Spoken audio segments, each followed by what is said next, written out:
So hello guys, welcome back to your channel. I am your reasoning mentor. So अभी थोड़ा time हो गया video बनाने में रात में, तो बट ज़रूर देख के जाना एक बार, क्योंकि थोड़े कुछ ज्ञान की बातें भी है और थोड़ा चिल करने की भी टाइम है अभी। तो ठीक है, पहले तो बोलूँगा सबको ऑल द बेस्ट, क्योंकि जो अब तक करना था हमने कर लिया एंड अभी जो है वो है शो टाइम। तो अच्छे से परफॉर्म करना, बिल्कुल हिचकिचाना मत कि ये करूँ वो करूँ ये करूँ। जो आपने स्ट्रैटेजी प्लान करके रखी थी, जो मॉक्स में यूज़ किया था, वही करना। एंड मैं कुछ चीज़ों की बात करूँगा कि जो लोग बिगिनर्स है, क्योंकि मुझे जो टेलीग्राम पे मैसेज आया पर्सनल में कि हम बिगिनर्स है, क्या लेके जाना है क्या नहीं जाना है, तो उसके लिए बताना चाहूँगा कि सबसे पहला मेन है एडमिट कार्ड, जो कि हॉल टिकट भी बोलते हैं अपन। उसकी प्रिंट निकाल लेना। निकाली तो होगी आपने, निकाल लेने की वो बात नहीं है, बट जिन लोगों का दोपहर में, कोई लोग रहते हैं लेट कमर्स एज इंजीनियर्स की, वो टाइम पे निकाल लेते हैं, तो उसकी प्रिंट निकाल लेना एंड उसके ऊपर फ़ोटो स्टिक कर लेना। पहली बात, घर से ही करके जाना। वहाँ पे जाके करूँगा, लेट पहुँचूंगा, फिर करूँगा नहीं करूँगा, ग्लू मिलता है नहीं मिलता है, फिर किसी को मंगो। उससे अच्छा घर से ही फ़ोटो स्टिक करके लेके जाना एंड +2 फ़ोटो एक्स्ट्रा साथ में लेके जाना। अभी कोई बोलेगे एक ही लगता है, दो ही लगता है, ऐसा नहीं। सेफ साइड के लिए दो रखो। मैं तो मेरे बैग में पूरा पाउच ही रख देता हूँ, हाँ, फिर कोई टेंशन नहीं रहता। ठीक है, तो फोटो, हॉल टिकट, ये दो मेन चीज़ हुई। थर्ड चीज़ है जो अपना आइडेंटिटी कार्ड रहता, आइडेंटिटी प्रूफ, वो ओरिजिनल प्लस जेरोक्स लेके जाना है उसकी। ये याद रखना, ओरिजिनल प्लस जेरोक्स। बहुत लोग सिर्फ ओरिजिनल लेकर जाते हैं, जेरोक्स लेकर नहीं जाते। मैंने बहुत लोग मेरे सेंटर पे देखा है कि वो लोग ओरिजिनल तो लेके आते बट जेरोक्स नहीं लेते, फिर जेरोक्स किसी को भेज देते या फिर खुद जाते, फिर उसमें भागदौड़ी में टाइम जाता है, माइंड थोड़ा थक जाता है, कुछ भी हो सकता है। तो इसलिए ओरिजिनल प्लस जेरोक्स दोनों लेके जाना है। देन डिक्लेरेशन, जो आपका कोविड का डिक्लेरेशन है, वो लेके जाना है अपने को, और वो भी घर से ही भर के लेके जाओ। क्या बोलते हैं उसको, हाँ, कोविड का डिक्लेरेशन, वो भी घर से ही भर के लेके जाओ। देन मास्क, मास्क कंपलसरी है। तो N95 रहे नहीं रहे कोई कोई फ़र्क नहीं पड़ता। पहले जो जब कोविड था तब N95 के लिए बोलते थे, बट अभी N95 मास्क के लिए नहीं बोलते वो लोग।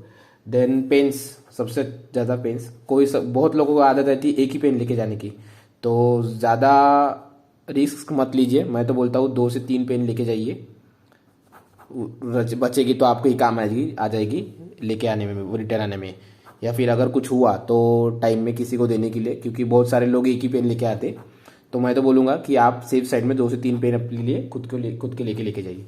ठीक है, तो ये तो सब चीज़ें लेके जाने की बात है। और सबसे ज़्यादा पहली मेन बात, टाइम पे जाइए। टाइम मैनेजमेंट, टाइम मैनेजमेंट बहुत सारे लोगों को ये जमता नहीं है। बहुत सारे लोग कॉम्पिटिटिव के बारे में प्रिपेयर करते हैं, बट सारे लोग इसमें लैक हो जाते हैं। ठीक है, तो टाइम मैनेजमेंट, जैसे आपका अगर 8 AM का रिपोर्टिंग टाइम है, तो आप 7:30 बजे या पौने 8 बजे तक सेंटर पे पहुंच जाइए। ठीक है, ये मस्ट है आपके लिए, क्योंकि आप अगर भागते दौड़ते भी जाएंगे, टाइम पे जाएंगे, तो आपका एग्ज़ाम अच्छा नहीं जाने के चांसेस बहुत है। क्योंकि ये मेरे साथ भी हुआ था जब मेरे फर्स्ट पिछले साल IBPS क्लर्क एग्ज़ाम का, IBPS क्लर्क प्री का एग्ज़ाम था, तो थोड़ा लेट हो गया था मैं। तो ठीक है, तो यही रही बातें।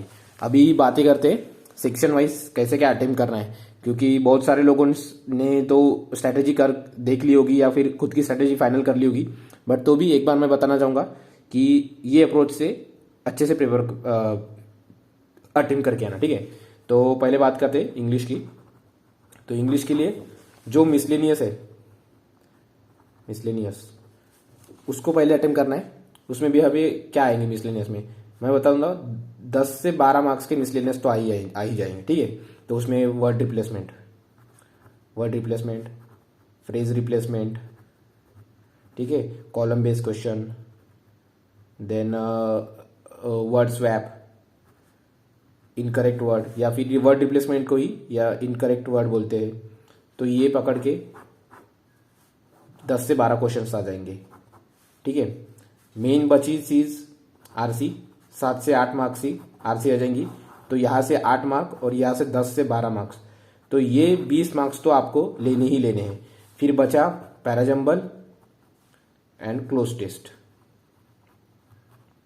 Parajumble and cloze test and errors. तो इसमें से कोई से भी दो आपके इसमें आने के चांसेस है। तो जो आपको अच्छे से जमता है या फिर आपको जो अच्छे से आपने इसकी प्रैक्टिस की है, जो श्योर शॉट है, उसी पे वही सॉल्व कीजिए कि नहीं मुझे टाइम है तो मैं ये करूँगा, नहीं नया टॉपिक है पैराजंबल या फिर क्लोज टेस्ट या फिर किसी ने एरर सॉल्व नहीं किए होंगे पहले, तो वो मत कीजिए। तो 20 + 100% एक्यूरेसी से सॉल्व करके आइए जो आपको लगता है, जो आपने पढ़ा है, जो आप श्योर शॉट हो, ठीक है। देन क्वांट की बात करूंगा। क्वांट में ज़्यादा कुछ एक्सपेरिमेंट मत करना पेपर में, सीधा पहले सिंप्लीफिकेशन या अप्रोक्सीमेशन जो 5 से 10 आएंगे उस पर जंप करना। पहले पटाख से ज़्यादा देर नहीं लगता, 10-15 सेकंड लग जाते ढूंढने में, तो सिंप्लीफिकेशंस और अप्रोक्सीमेशंस ढूंढ लेना और दो ट्राई करना। देन उसके बाद क्वाड्रेटिक इक्वेशन 5, नंबर सीरीज 5। अगर मिसिंग नंबर सीरीज आई तो वही टाइम पे सॉल्व कर देना। अगर रॉन्ग नंबर सीरीज आई और आपके बन रहे हैं अच्छे से या फिर आपने ज़्यादा प्रैक्टिस की, अच्छी प्रैक्टिस की है, तो तभी बना लेना, नहीं तो आप इसको एंड में भी रख सकते हैं, क्योंकि बहुत लोग इसमें टाइम वेस्ट कर देते हैं, ठीक है। एंड डी आएंगे, 1 से 2 डी आएंगे, मीन्स 5 to 10 मार्क्स के डी आएंगे। अगर यहाँ पे सिंप्लीफिकेशन 5 मार्क्स का है तो डी आई 10 मार्क्स के आएंगे, एंड यहाँ पे अगर सिंप्लीफिकेशन या अप्रोक्सीमेशन 10 मार्क्स का है तो यहाँ पे 5 मार्क्स के आएंगे, ठीक है। तो ये 25 मार्क का आपका 100% होना ही चाहिए। तो ये 25 जो मार्क्स है ये आपको लेना ही है कौन से भी हाल में, ठीक है। अगर रॉन्ग नंबर सीरीज आता है तो हो सकता है 1-2 क्वेश्चन नहीं हुए, बट ये तो करना है।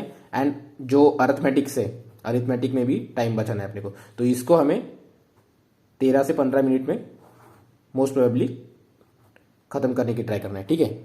तो अरिथमेटिक में percentage, profit and loss, then SICI का भी इजी होता है, partnership, ages and mixture and alligation. ये 6 टॉपिक से तो आप ये 6 में से कोई भी बेसिक अगर किसी ने क्लियर किया होगा तो वो 6 टॉपिक्स में से 4 से 5 तो अरिथमेटिक बना सकते हैं।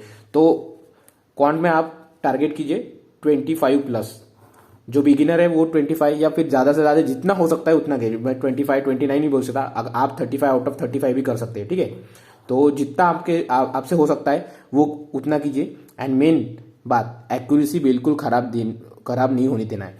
अगर आपने 25 सॉल्व किए तो 25 करेक्ट होने ही चाहिए, ठीक है। देन बात करते हैं रीजनिंग की, अपना फेवरेट सब्जेक्ट, ठीक है। तो इसमें भी अपने को कुछ ज़्यादा एक्सपेरिमेंट नहीं करने, सीधा पहले जो मिसलेनियस है उसको सॉल्व करना है। 10 से 15 मार्क्स से मिसलेनियस आएंगे, उसको सॉल्व करना है। एंड 20 से 25 मार्क्स के पजल्स आएंगे, ठीक है। तो मिसलेनियस में क्या है, अल्फा न्यूमेरिक सीरीज, सीलॉक्स, डायरेक्शन सेंस, ब्लड रिलेशन। तो और ब्लड रिलेशन अगर किसी को डाउट होता है, क्योंकि मैं 2-3 प्रीलिम्स दिया हूँ तो उसमें ब्लड रिलेशन थोड़ा ट्रिकी दिया है, और आप सभी ने भी दिए है, तो आप लोगों को पता होगा कि IBPS क्लर्क में इसमें भी मेरे 32 ही अटेम्प्ट हुए थे, IBPS क्लर्क प्री में, सॉरी। तो उसमें भी जो 3 मार्क्स मैंने छोड़े थे वो ब्लड रिलेशन था, क्योंकि उसमें मैं 100% श्योर नहीं था, ठीक है। तो ये थोड़ा ट्रिकी आता है, तो इसको आप लास्ट में भी ले सकते हैं। तो ये जो है सीलॉक्स, direction sense, alpha numeric series, coding, decoding, जिसको आप चाइनीज कोडिंग बोलते हैं, वो अच्छे से वो ये सॉल्व करना 5 से 8 मिनट में, और बचे हुए 12 मिनट में आपको 4 से 5 पजल सॉल्व करना है, ठीक है। तो ये रहा है। और पजल में भी जो आप प्रेफरेंस लोगे, जो जिस पजल की आपने ज़्यादा से ज़्यादा प्रैक्टिस की है, अगर वो कॉलम फ्लोर बेस है, अगर वो, या फिर पैरेलल वाला, या फिर सर्कल इनसाइड आउटसाइड वाला, तो वो पहले जिस पजल के आपने ज़्यादा प्रैक्टिस की है वो पहले चूज करना, और बाकी की बात में करते जाना। फ्लैट और फ्लोर में आप थोड़े कंफ्यूज हो जाओगे, बहुत सारे लोग होते हैं तो वो थोड़ा ट्रिकी भी डाल देते कभी कभी, तो उसको आप ज़्यादा से अगर अच्छी प्रैक्टिस की है तो पहले उठा देना, अगर नहीं तो लास्ट में रखना। एंड 35 मिनट से 35 करने की ट्राई करना। हाँ, इन केस हो सकता है कि जब न्यू वर्ड फॉर्मेशन वाला या फिर 1-2 मिसलेनियस आ जाते वर्ड फॉर्मेशन, या फिर वर्ड फॉर्मेशन वाला कि अपने को पता नहीं रहता कौन सा वर्ड बना नहीं बना, तो वो एक छूट सकता है। नहीं तो मोस्ट प्रोबेबली आप 35 में से 34 तो करना 100% करना है। तो ये 34 एंड ये 25, कितना हुआ 59, 60, ठीक है, आउट ऑफ 70। ये आपको लेना ही है, 70 पे से 60 प्लस तो आपको लेना ही है, और बाकी का आपका काम करेगा इंग्लिश, ठीक है। तो ये रही मेन स्ट्रैटेजी, मेन मतलब कल की आपकी स्ट्रैटेजी, ऐसा पेपर अटेम्प्ट करना है आपको। एंड कोई टेंशन नहीं लेना, जिन लोगों का पहला एग्जाम है अच्छे से ध्यान से दीजिए, आराम से होकर दीजिए, ज़्यादा बर्डन मत लीजिए। और जिन लोगों का इस साल का कोई भी प्री का एग्जाम नहीं निकला या फिर प्री कुछ मार्क्स से रह गया, तो कोई एकदम हाइपर मत हो जाना पेपर के टाइम पे कि मेरा नहीं निकला है, मैं अच्छे से ध्यान से सॉल्व, ये प्रेशर में आके सॉल्व करूँगे, स्पीड में सॉल्व करते हुए गलतियाँ मिस्टेक्स कर देंगे वो, ठीक है। तो इंग्लिश में भी आप 20 तो मिनिमम करना है, and with accuracy, and 20+। Quant में भी 25+ ही करना है, मैं तो बोलूँगा 25 मिनिमम है, 25+ करना है। एंड रीजनिंग में मैं तो बोलूँगा जो बिगनर है, जिनकी ज़्यादा प्रैक्टिस नहीं हो, उनको वो भी 30 कर सकते हैं, और जो अच्छे से प्रैक्टिस करते हैं उनको तो 35 लेना ही है, ठीक है। तो ये रहा, इससे आप 80 अटेम्प्ट कर सकते हैं। एंड अगर आपकी एक्यूरेसी अच्छी रही तो आप बिल्कुल मेंस के लिए रेडी हो फिर, ठीक है। अभी और इस बार पता चले जाएगा कि किस स्टेट से कट ऑफ जाएगी, और अभी से कट ऑफ बिल्कुल जज नहीं करना है कि मेरे 64 अटेम्प्ट हुए, 70 अटेम्प्ट हुए तो मेरा पेपर निकलेगा नहीं निकलेगा, ये बिल्कुल सोचना नहीं है। एंड जिन लोगों का सेकंड, थर्ड और फोर्थ शिफ्ट में पेपर है, तो उन लोगों को मैं बताना चाहूँगा कि फर्स्ट शिफ्ट का कुछ माइंड में लेके जाना नहीं है। मैं IBPS क्लर्क प्री में भी बताया था और अभी भी बताऊंगा, सेकंड, थर्ड, फोर्थ शिफ्ट वालों को बस देखना है कि पेपर क्या लेवल क्या था, मीन्स कैसे क्या पेपर है। आप अगले पहले जो शिफ्ट हुई उसके अकॉर्डिंग आप अपनी स्ट्रैटेजी में बिल्कुल चेंज नहीं करना है। वो जो आप ऑन टाइम स्ट्रैटेजी चेंज करोगे उसमें आपको बैकफायर करने के बहुत चांसेस हैं। तो जो सेकंड, थर्ड और फोर्थ शिफ्ट है, आप अपनी स्ट्रैटेजी को स्टिक रहिए, और अच्छे से जो आपने जो प्रैक्टिस की है उसी पे ध्यान दीजिए, और वही करिए कि आप लास्ट टाइम पे कोई स्ट्रैटेजी में चेंज करके कोई ज़्यादा 10-12 नंबर लेके आ नहीं सकते, ठीक है। तो यही था आज के लिए ज्ञान। तो ये तो ज्ञान सब लोग देंगे, बट देखो आपको क्या अच्छा लगता है, तो ठीक है। एंड ऑल द बेस्ट, फोड़ के आना, यही बोल सकता हूँ मैं अभी। ये हमारे तरफ थोड़ा कॉमन है, फोड़ के आना पेपर को बोलते हैं सब लोगों को, तो मैं अभी आप लोगों को बोलूँगा फोड़ के आना, बट अच्छे से फोड़ के आना, नहीं तो पता चल रहा है कि 90 अटेम्प्ट कर लिया और एक्यूरेसी पूरा डाउन। और हाँ, अटेम्प्ट के चक्कर में एक्यूरेसी को नीचे मत लेके आना, ठीक है। अटेम्प्ट भी ज़्यादा से ज़्यादा करना, ट्राई करना, और एक्यूरेसी भी आप अच्छी रखने की ट्राई करना। और क्वांट और रीजनिंग में तो 100% एक भी गलत नहीं होना चाहिए इसमें, ठीक है। थोड़ा मेसी हो गया बट थोड़ा एडजस्ट कर लेना, आप देखते देखते समझ जाओगे मैंने कैसे क्या बताया। तो यही थी। ऑल द बेस्ट पहली शिफ्ट वालों को, सेकंड, थर्ड और फोर्थ शिफ्ट वालों को भी। बाकी लोगों का 19, 20 और 25 को है, उनको तो टाइम है, एक ओवरव्यू आ जाएगा कल के पेपर से, ठीक है। तो कल के शिफ्ट का फर्स्ट शिफ्ट का भी मैं एनालिसिस डाल दूंगा, मेरे एक दोस्त का है। तो मेरा 20 तारीख को पेपर है फर्स्ट शिफ्ट में मॉर्निंग में, तो कल के पेपर का फर्स्ट मॉर्निंग का और सेकंड का मिल जाएगा, थर्ड और फोर्थ का देखता हूँ किसका मिला है तो दोस्त का, ठीक है। तो यही है, ऑल द बेस्ट। एंड अभी आज थोड़ी अभी टाइम तो हो गया, बट सुबह टाइम मिला तो देख लेना वीडियो, एंड अच्छे से चिल करके पेपर को जाना, ठीक है। Thank you and all the best.